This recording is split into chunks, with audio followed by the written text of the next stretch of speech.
सभी छोटे बड़े श्रोताओं को सुनीता भटनागर का प्यार भरा नमस्कार। ऑडियो स्टोरीज के हमारे चैनल कहानी जगत में आप सभी का स्वागत है। हिंदी कहानियों की श्रृंखला में आइए आज सुनते हैं नीरजा हेमेंद्र जी द्वारा रचित कहानी रेत की दीवारें। आज भी मैं प्रातः सबसे पहले उठना चाह रही थी, किंतु न जाने कैसे आंख लगी रह गई। अक्सर तो समय से उठ जाती हूँ, किंतु आज पुनः देर हो गई। हड़बड़ाई सी मैं बाथरूम की ओर बढ़ गई। वहां से आई तो देखा साहिल अभी तक सो रहा था। मेरी दृष्टि सामने दीवार घड़ी की ओर स्वतः उठ गई। 6:30 बजने वाले थे। मैं शीघ्रता से रसोई की ओर भागी। हम लोगों को उठे हुए घंटा भर हो गया, अभी तक चाय नसीब नहीं हुई है।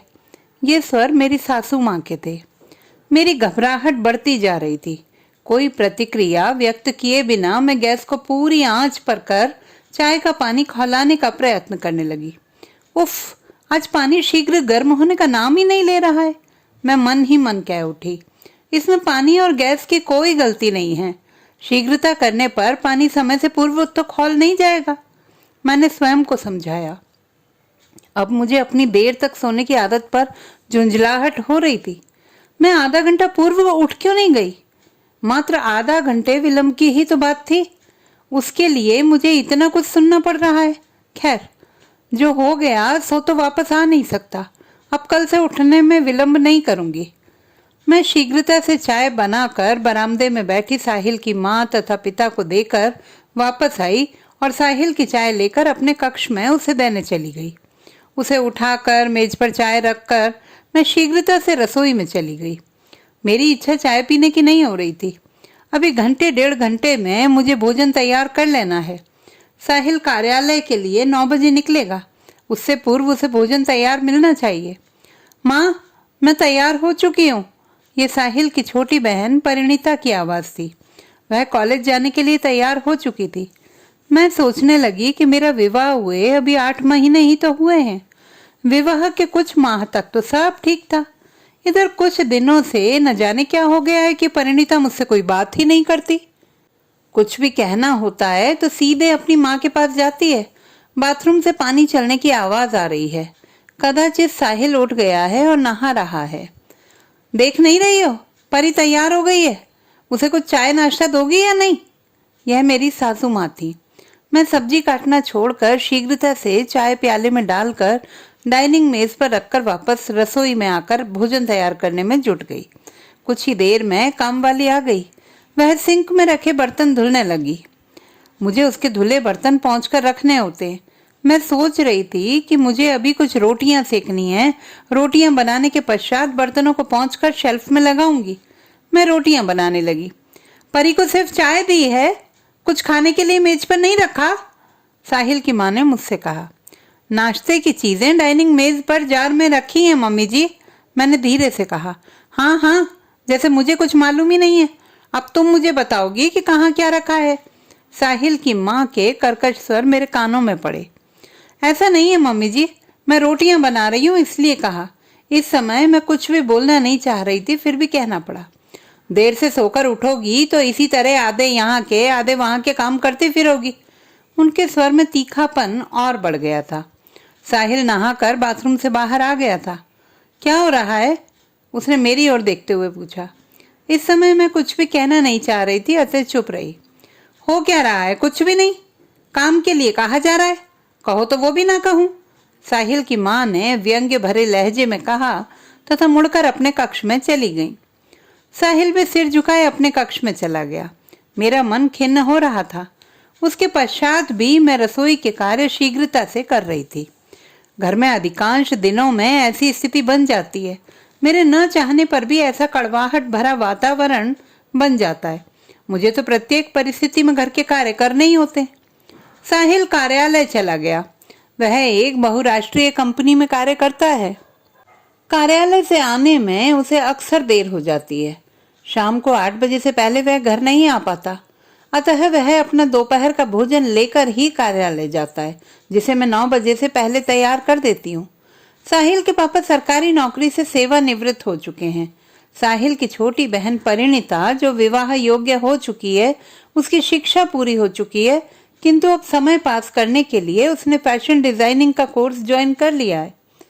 नौकरियों के लिए फॉर्म भी भरती रहती है, प्रतियोगी परीक्षाएं भी देती रहती है। वो दोपहर तक कॉलेज से घर आ जाती है। साहिल के पापा घर पर ही रहते हैं। उनकी कोई भी दिनचर्या नियमित नहीं है। कभी कभार किसी कार्य से बाहर निकलते हैं, अन्यथा पूरा दिन घर में अखबार पढ़ने और टीवी पर समाचार देखने में ही निकल जाता है। दोपहर के 2 बज गए हैं। सबने भोजन कर लिया है। रसोई में सब कुछ व्यवस्थित कर मैं अपने कमरे में आ गई। पूरा शरीर थक कर टूट रहा था, अतः लेट गई। लेटे लेटे मोबाइल में समय देखा, 3 बज रहे हैं। मन सुबह की घटना से अभी तक खिन्न था। आंखें बंद कर झपकी लेने की इच्छा हो रही थी, किंतु मन में भिन्न भिन्न विचार आ रहे थे। मैंने कभी सोचा भी नहीं था कि विवाहोपरांत मेरे जीवन में ऐसी विषम परिस्थितियां आएंगी। मुझे छोटी छोटी बातों पर संघर्ष करना और शर्मिंदा होना पड़ेगा। जीवन के ऐसे रूप की कल्पना मैंने नहीं की थी। समझ ही नहीं पा रही हूँ कि एक स्त्री ही स्त्री के लिए बाधा क्यों बनने लगती है, जबकि सबको इन परिस्थितियों से दो चार होना पड़ता है। फिर भी एक स्त्री दूसरी स्त्री को समझ क्यों नहीं पाती। साहिल के साथ जब मेरा विवाह हुआ था तब मैं MBA कर रही थी। पढ़ लिख कर आत्मनिर्भर होना चाहती थी। उस समय मेरी नौकरी करने की इच्छा थी, किंतु मेरे माता पिता मेरे विवाह के लिए चिंतित थे। कितने अच्छे दिन थे वे मेरा ही क्यों, किसी का भी विद्यार्थी जीवन के सबसे अच्छे दिनों में से एक होता है। कॉलेज में पढ़ाई के साथ साथ सहपाठियों के संग खूब मौज मस्ती, शॉपिंग, घूमना फिरना होता था। जीवन में कहीं भी एक रास्ता नहीं थी। बस यही इच्छा होती थी कि जीवन यहीं ठहर जाए। MBA पूरा कर मैं प्रबंधन के क्षेत्र में कुछ करना चाहती थी। उन दिनों इच्छाओं की उड़ान अपने पंख फैलाए उन्मुक्त विचरण कर रही थी। जैसा कि अच्छा समय अति शीघ्र व्यतीत हो जाता है, मेरे मैनेजमेंट की शिक्षा के 2 वर्ष भी किसी परिंदे की भांति पंख लगाकर उड़ गए। MBA पूरा होते ही मैंने कई बहुराष्ट्रीय कंपनियों में जॉब के लिए आवेदन कर दिया था। इसी बीच मेरा विवाह साहिल से तय हो गया। मैं इस तथ्य से भली भांति अवगत थी कि प्रत्येक माता पिता की इच्छा होती है कि वह अपनी बेटियों का समय से विवाह कर एक बड़े उत्तरदायित्व से मुक्त हो जाएं। मैं मम्मी पापा की विवशता समझती थी। मेरी शिक्षा भी पूरी हो गई थी। वे भी मेरा विवाह कर अपने उत्तरदायित्व से मुक्त होना चाहते थे। मुझे विवाह के लिए अपनी स्वीकृति देनी पड़ी। विवाह से पूर्व जब साहिल से मेरा परिचय कराया गया तो साहिल मुझे ठीक ही लगा था। इस यथार्थ से मैं परिचित थी कि विवाह के पश्चात किसी भी लड़की के जीवन में परिवर्तन होता है। विवाह से पहले मैं रसोई के कार्यों में सिर्फ माँ का हाथ बटाती थी। रसोई का पूरा कार्य अकेले कभी नहीं किया, क्योंकि अधिकांश समय पढ़ने लिखने में व्यतीत हो जाता था। विवाह के पश्चात रसोई का पूरा उत्तरदायित्व मेरे ऊपर डाल दिया गया। पहले मैं माँ के साथ रसोई में कुछ कार्यों को करके कॉलेज चली जाती थी।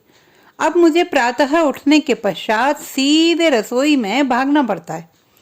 विवाह के पश्चात का साहिल मेरे लिए अजनबी है, जिसके साथ मुझे जीवन व्यतीत करना है। ओह, मैं ये क्या क्या सोच बैठी। मुझे स्वयं को इन नकारात्मक बातों से दूर रखना है। शिक्षित होने का अर्थ समझदार होना है। वही व्यक्ति समझदार होता है जो जीवन की चुनौतियों को स्वीकार कर उन पर विजय प्राप्त करे। माँ द्वारा समझाई गई इन बातों को अब अपने जीवन में उतारने का समय आ गया है। मैं इन कठिन परिस्थितियों में से ही जीवन का कोई सरल मार्ग निकाल लूंगी। विचारों से जद्दोजहद करते करते न जाने कब आंख लग गई। शाम को उठकर रसोई में चाय बनाने की तैयारी करने लगी। अरे, तुम किचन में हो? मैं तो समझी थी कि सो रही हो। साहिल की माँ ने रसोई में प्रवेश करते हुए कहा। मैं तो उठ जाती हूँ मम्मी जी, शाम की चाय बनाने का समय हो रहा है, 5 बजने वाले हैं। मैंने विनम्रता से कहा। चाय तो मैं ही बनाती हूँ, आगे मैंने कहा। शाम की चाय बनाती हो, इस बात का ताना दे रही हो? उनकी आवाज में क्रोध था। मैं ताना नहीं दे रही हूँ, आपसे बता रही हूँ, मैंने नम्र स्वर में कहा। अक्सर तो तुम शाम को सोती मिलती हो, पूछने पर ताने देती हो। अभी तो हम अपना खा पी रहे हैं। ईश्वर ना करे यदि तुम्हारा दाना खा लिया तो तुम तो पेट फाड़ कर निकाल लोगी। उनके स्वर सख्त हो गए थे, जिसे सुनकर मेरे नेत्र भर आए। अश्रुओं को मैंने नेत्रों के कोर पर ही रोक कर रखा, छलकने नहीं दिया। मेरे घर में मेरी मम्मी या किसी और ने कभी भी मुझसे इस प्रकार बात नहीं की थी। न ही मैंने अपने घर में किसी को इस प्रकार की भाषा में बातें करते हुए सुना था। ये सब कुछ मेरे लिए बिल्कुल नया था, अजीब सा था, मेरे हृदय को आहत करने वाला।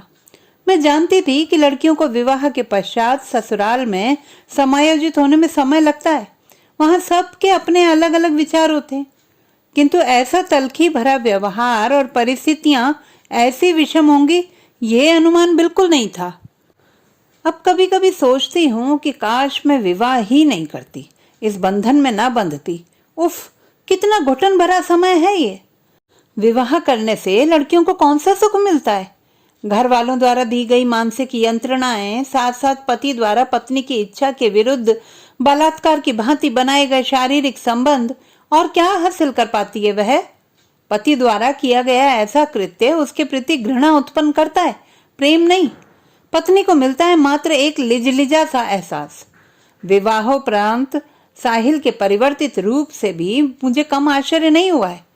जो पुरुष विवाह से पहले पत्नी के मॉडर्न व्यक्तित्व और पाश्चात्य पहनावे के आकर्षण में बंधा रहता था, वो विवाह के पश्चात उन्हीं पहनावों के प्रति व्यंग्य की भाषा का प्रयोग करता है, मेरे पहनावे पर प्रतिबंध लगाता है। मैं शिक्षित हूं और कहूं तो समझदार भी, इसीलिए मैं चुप रहकर सब कुछ अपने अनुकूल करने का प्रयत्न कर रही हूं। साहिल की मां के साथ हुई इस समय की बातों से उत्पन्न खटास को मन से निकालकर मैं रसोई के अन्य कार्यों में लग गई। 8 बजने वाले थे। रात का भोजन लगभग तैयार कर लिया था। साहिल कार्यालय से आ गया था, मैं उसके लिए चाय बनाने लगी। हाथ मुंह धोकर फ्रेश होकर वह रसोई में ही चाय लेने आ गया। रसोई में गर्मी बहुत थी, मैं पसीने से लथपथ थी। आज गर्मी बहुत है, तुम पसीने से तर हो रही हो, आओ कुछ देर कमरे में चलकर बैठ जाओ, एसी चल रहा है, चाय पकड़ते हुए साहिल ने कहा। मैंने उसके समर्थन में सिर हिलाते हुए कहा, आ रही हूँ, गैस बंद कर दूं? हाँ हाँ, क्यों नहीं। अब तक तो न गर्मियों में खाना बना है, न कोई रसोई में गया, न किसी को गर्मी लगी। अब ये आई हैं तो यहाँ रसोई में क्यों ना एसी लगवा दो। ये साहिल की माँ के स्वर थे। उनकी बातें सुनकर मुझे अपमान की अनुभूति होने लगी। ऐसा लगा जैसे चक्कर खाकर गिर ना पड़ूं। मैं रसोई में ही रुक गई। सभी कार्य समाप्त करने के पश्चात ही अपने कक्ष में गई। वहां साहिल टीवी पर अपनी पसंद का कोई कार्यक्रम देख रहा था। मैं निढाल होकर वहीं बिस्तर पर बैठ गई। न साहिल ने मुझसे कुछ पूछा, न मैंने साहिल से कुछ कहा। ससुराल में इसी प्रकार मेरे दिन व्यतीत होते रहे। सुख के हों या दुख के दिन व्यतीत तो हो ही जाते हैं। समय अपनी गति से चलता है। दिन के पश्चात रात, रात के पश्चात दिन के आने का क्रम चलता रहता है। ससुराल में मिल रहे तिरस्कार के फल स्वरूप कभी कभी मैं माँ के घर की, विशेषकर कॉलेज के दिनों की याद कर व्याकुल हो उठती। मन में ये विचार भी उठता कि मैंने विवाह पूर्व का अपना सुखी और उन्मुक्त जीवन छोड़कर विवाह के लिए हाँ क्यों कही। विवाह के पश्चात मिलने वाली पीड़ा क्यों लड़कियों को ही भोगनी पड़ती है? क्यों लड़कियां ही ससुराल में समायोजित होने का प्रयत्न करती हैं? ससुराल के लोग क्यों नहीं लड़कियों के साथ सामंजस्य बैठाने का प्रयत्न करते? अनेक ऐसे प्रश्न थे जिनका उत्तर मैं पुरुषों से पूछना चाह रही थी। विवाह के पश्चात मुझे क्यों छोड़ना पड़ा अपना घर? क्यों छोड़ना पड़ा मुझे जीवन जीने का ढंग? क्यों मुझे अपनी शिक्षा का उपयोग अपने लिए करने का अवसर नहीं दिया गया? मेरी शिक्षा विवाह होने तक टाइम पास तो नहीं थी। क्यों मुझे ससुराल में सबको प्रसन्न करने के लिए प्रयत्न करना पड़ता है? क्यों मुझे स्वयं को पति के अधीनस्थ रखकर चलना पड़ता है? क्यों मैं अपने लिए हंस नहीं सकती, अपने लिए उन्मुक्त होकर जी नहीं सकती? जब तब खड़े होते इन यक्ष प्रश्नों के उत्तर मैं किससे पूछूं? कौन है मेरे इन प्रश्नों के उत्तर देने का उत्तरदायी? आज साहिल जब कार्यालय से घर आया तब मैं अपने कमरे में थी। कमरे में मुझे देखकर उसे थोड़ा आश्चर्य हुआ, क्योंकि यह समय तो मेरे रसोई में होने का होता है। क्या हुआ, तुम यहाँ? किचन में कौन है? उसने मेरी ओर देखे बिना मुझे उतारते हुए पूछा। मेरी तबीयत कुछ ठीक नहीं लग रही है। वो कुछ नहीं बोला, न मेरे अस्वस्थ होने पर ही कोई प्रतिक्रिया जताई थी उसने। अभी जाती हूँ, कुछ क्षण रुक कर मैंने पुनः कहा। मैं उतनी भी अस्वस्थ नहीं थी कि किसी प्रकार रसोई में जाकर कुछ काम न कर सकूं। मुझे आश्चर्य साहिल के व्यवहार पर हो रहा था कि क्या यह वही साहिल है जो विवाह पूर्व कभी मेरे साथ होता तो घर जाने की शीघ्रता कभी नहीं दिखाता था। मेरे साथ घंटों घूमता रहता था। चेहरे पर थोड़ी सी भी थकान दिखने पर कितना परेशान हो जाता था। अब कितना बदल गया है सब कुछ। अस्वस्थता प्रकट करने पर भी वह तनिक भी विचलित नहीं है। मानो मेरा अस्वस्थ होना उसी प्रकार सामान्य घटना है जैसे किसी पशु पक्षी का अस्वस्थ होना। बल्कि लोग पशुओं के प्रति भी दया का भाव रखते हैं। मेरा हृदय व्यथित हो रहा था। अपनी पीड़ा को हृदय में समेट कर मैं उठी और रसोई में जाकर अपने उत्तरदायित्वों से जूझने लगी। समय आगे बढ़ता रहा। कैलेंडर में महीने वर्ष बदलते रहे। मेरे विवाह को दूसरा वर्ष प्रारंभ हो गया। घर में अक्सर होने वाली तू मैं से कभी कभी मेरे सब्र का बांध भी यदा कदा रह रहकर टूटने लगता। परिणाम स्वरूप रिश्तों से प्रेम, स्नेह, अपनापन समाप्त होने लगा। मैंने साहिल के समक्ष नौकरी करने की अपनी इच्छा प्रकट की। मैंने MBA किया हुआ था। मैं जानती थी कि थोड़े से प्रयत्नों से ही मुझे नौकरी मिल सकती है। साहिल से नौकरी के लिए सहमति न मिलने पर भी मैंने कई कंपनियों में आवेदन किया था। मेरे ऐसा करते ही घर में सब ने मेरे साथ और भी दूरी बना ली। एक दिन साक्षात्कार के लिए मैंने अपने पैर घर से बाहर निकाले तो मुझे ऐसे लगा जैसे कि मेरे भीतर से मेरा आत्मविश्वास ही समाप्त हो गया है। मैं कुछ नहीं कर पाऊंगी। कुछ दिनों पश्चात नियुक्ति पत्र मिलते ही मैं सहम गई। नौकरी पर जाने के लिए सबसे कैसे पूछूंगी, कैसे जाऊंगी? कोई भी तो इस कार्य में मेरा साथ नहीं देगा। ये सब कुछ सोचकर साहस मेरा साथ छोड़ने लगा। विचारों के साथ जद्दोजहद करते हुए बमुश्किल मैं नौकरी पर जाने का साहस जुटा पाई। परिस्थितियों के साथ यह मेरी आर पार की लड़ाई थी। आज प्रथम दिन मुझे कार्यालय जाना है। सवेरे से साहिल ने मुझसे कोई बात नहीं की है। प्रतिदिन से 1 घंटा पूर्व मैं उठ गई। चुपचाप घर के सभी कार्य करती रही। साहिल से मैंने स्पष्ट कर दिया था कि मैं नौकरी अवश्य करूंगी। मेरी बात सुनकर वह कुछ नहीं बोला। मैं जानती हूँ उसकी खामोशी सहमति नहीं है। कार्यालय में प्रथम दिन ज्वाइनिंग के अतिरिक्त कार्य समझने में व्यतीत हो गया। कार्यालय से घर आकर फ्रेश होने के पश्चात मैं सीधे रसोई में चली गई। मेरा प्रयत्न यह था कि मेरी नौकरी से किसी को तकलीफ ना हो। ऐसा न लगे कि मेरी नौकरी से घर में अव्यवस्था हो रही है। कार्यालय से घर आकर भी साहिल ने मुझसे कोई बात नहीं की। मैं भी बात करने से बचती रही, ये सोचकर कि कहीं ऐसा ना हो कि मेरे कुछ भी बोलते ही साहिल के भीतर का गुब्बार फूटकर बाहर आ जाए, जिससे मेरे और उसके बीच तनाव की स्थिति बन जाए। मैं चुपचाप अपना कार्य करती रही। विवादित बातचीत से कोई बातचीत ना होना ही बेहतर है। सोने से पूर्व साहिल ने इतना ही कहा कि कमरे की बत्ती बुझा दो। तनावपूर्ण वातावरण में नौकरी करते हुए 1 माह हो गया था। मैं नौकरी के साथ साथ घर के कार्य भी सुचारू रूप से करती रही। साहिल की माँ और उसके घर वालों के तानों, व्यंग्य बाणों को अनसुना कर मैं अपने कार्य करती जा रही थी। 1 माह में ही पति पत्नी के मध्य होने वाली बातचीत, भावनात्मक संबंध, सब कुछ जैसे अदृश्य होने लगे। आज मुझे कंपनी ने पहला वेतन दिया। जिस नौकरी के लिए अनेक बेरोजगार युवक युवतियां भटक रहे हैं, उस नौकरी को मैंने अपनी योग्यता और थोड़े से प्रयत्नों से पा लिया था। उसके लिए मेरे परिवार को प्रसन्न होना चाहिए था। मगर प्रसन्न होना तो दूर, आज प्रथम सैलरी मिलने की मेरी प्रसन्नता में भी कोई मेरे साथ नहीं है। किंतु मैं खुश हूं, क्योंकि मैं जानती हूं किसी महिला के लिए उसकी आत्मनिर्भरता का मूल्य। शिक्षा और आत्मनिर्भरता किसी भी स्त्री की पहचान और उसके विकास का प्रथम सोपान है। प्रथम वेतन का मिलना मेरे जीवन का महत्वपूर्ण दिन था। कार्यालय से फोन कर मैंने ये बात पापा को बताई तो वे अत्यंत प्रसन्न हुए। माँ पापा ही तो हैं जो मुझे समझते हैं। पापा ने कितना आशीष दिया था मुझे फोन पर। उनकी आवाज में कितनी प्रसन्नता छुपी हुई थी। मन व्याकुल हो उठा था माँ पापा से मिलने के लिए। बार बार माँ के घर की स्मृतियां मुझे घेर ले रही थीं। मैं जानती हूँ कि विवाह के पश्चात किसी भी लड़की का घर उसकी ससुराल होता है। मैं समाज के ताने बाने को समझती हूँ। यहाँ विवाह के पश्चात लड़की माता पिता के घर में अतिथि के रूप में ही अच्छी लगती है। वह वहाँ कुछ दिनों के लिए जा सकती है, रहना उसे ससुराल में ही होता है। विवाह के पश्चात लड़की को अपने घर से विदा करने में माता पिता को आंतरिक सुख मिलता है। अतः माँ पापा के घर जाकर अस्थायी खुशियां ढूंढने का विचार मैंने त्याग दिया। शाम को साहिल के आने पर रसोई से निकलकर मैं अपने कमरे में आ गई। साहिल अलमारी में अपने कपड़े टांग रहा था। चाय बनाऊं? उससे बातचीत का प्रारंभ करते हुए मैंने पूछा। उसने धीरे से गर्दन हिलाते हुए कहा। 2 लोगों के होते हुए भी कमरे में सन्नाटा पसरा हुआ था। आज मुझे सैलरी मिली है, मेरे कहते ही सहसा साहिल ने अपना हाथ रोककर मेरी ओर गहरी दृष्टि से देखा। बोला कुछ नहीं। मैं रसोई में गई। उसके लिए चाय बनाकर उसे कमरे में देकर वापस रसोई में आ गई। मैं कामवाली के साथ में बर्तन धुलवाती रही प्रतिदिन की भांति। साहिल चैनल बदल बदल कर टीवी देखता रहा प्रतिदिन की भांति। तत्पश्चात भोजन बनाकर डाइनिंग मेज पर लगाकर साहिल की मम्मी को आवाज लगा दी थी प्रतिदिन की भांति।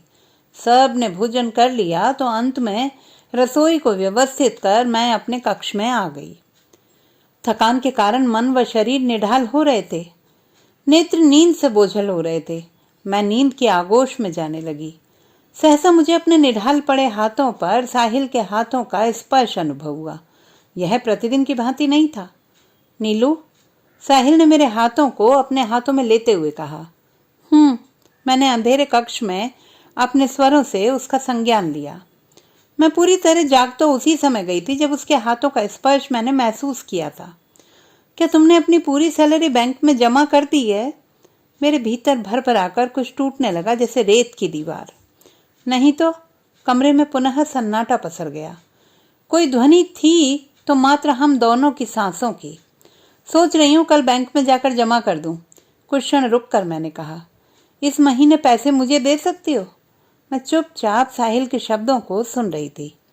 अपनी शादी में कुछ पैसे मैंने उधार लिए थे, दे नहीं पा रहा हूँ। इंटरेस्ट लगते लगते ग्रॉस अमाउंट बढ़ता जा रहा है। साहिल ने धीरे धीरे अपनी बात पूरी की। कुछ ही देर में मैं अपने शरीर पर साहिल के हाथों का लिजलिजा सा स्पर्श महसूस करने लगी। मुझे बलात्कार पीड़ित स्त्री की पीड़ा की अनुभूति होने लगी। उबकाई सी उठी और मैंने अपनी गर्दन दूसरी तरफ घुमा ली। क्या हुआ? साहिल अधीर हो उठा। कुछ नहीं, छोड़ो मुझे, मैंने दृढ़ता से कहा। दूसरे दिन कार्यालय से कुछ समय का अवकाश लेकर मैं बैंक की तरफ जा रही थी। बैंक में जाना आवश्यक था। रेत की बुनियाद पर टिके रिश्तों को देखने के पश्चात मैंने दृढ़ निश्चय कर लिया था कि कुछ पैसे अपने लिए बचाकर अवश्य रखूंगी। शेष रेत की दीवारों की बुनियाद में डालती रहूंगी। अंततः इन रिश्तों का पोषण स्त्री ही तो करती है। तो दोस्तों, ये थी हमारी आज की कहानी। आपको कैसी लगी कमेंट बॉक्स में लिखना ना भूलें। चैनल को सब्सक्राइब करें, लाइक करें और मित्रों के साथ शेयर करें।